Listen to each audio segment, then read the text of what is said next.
L'ordre du jour de ce conseil municipal était relativement restreint. Il y avait des délégations diverses dans des commissions d'appel d'offres, des commissions de services publics locaux, auxquelles d'ailleurs nous n'avons pas été conviés, seule la majorité était, et puis un groupe sont présentes. Bon, nous pouvons participer au CCAS, à la SEM, heureusement, parce qu'il est important que la démocratie se retrouve au sein des commissions. Alors nous avons commencé par voter contre la délégation du conseil municipal au maire dans des sujets touchant l'emprunt, les lignes de trésorerie, les déclarations d'intention d'aliéner. Il est important qu'on n'apprenne pas par des décisions mises au conseil municipal quelques mois après ce qui s'y passe. Nous avons voté aussi contre les indemnités d'élus. Effectivement, dans un contexte difficile pour la majorité des citoyens, des Clusiens, il semblait judicieux de réduire à la fois le nombre d'adjoints, des conseillers délégués, et de réduire la masse globale des indemnités d'élus, qui se monte quand même à près de 200 000 €.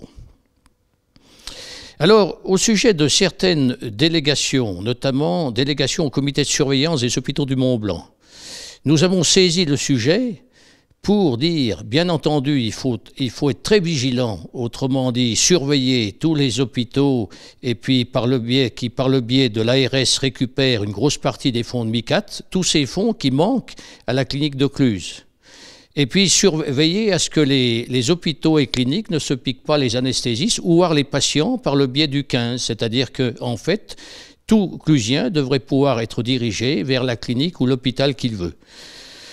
Là, la majorité et le maire nous ont assuré, disons, de son effort pour, autrement dit, pour aller dans le sens de la clinique. Mais nous attendons maintenant des résultats urgents.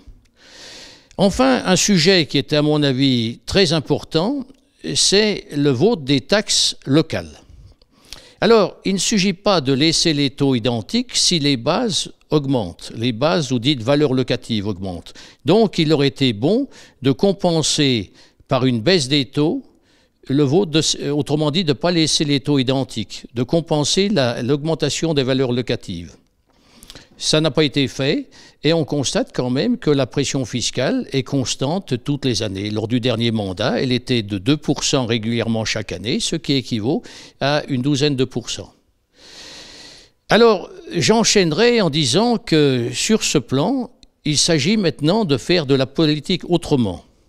Certaines communes du département commencent à baisser leurs taux pour compenser cette augmentation de la valeur locative, autrement dit des bases. Et c'est une bonne chose. C'est-à-dire maintenant, il ne s'agit pas, je reprendrai les propos notamment d'une commune, disant « Il est fini le temps où les élus maniaient l'arme de l'augmentation de la fiscalité pour réaliser leur programme.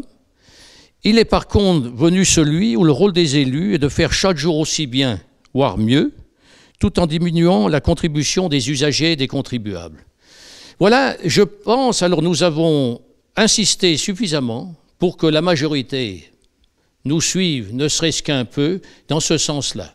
Parce que je pense que maintenant, il faut gérer les collectivités tout à fait autrement si on veut être crédible vis-à-vis des Clusiens. Mesdames, Messieurs, merci de votre attention. Bonsoir.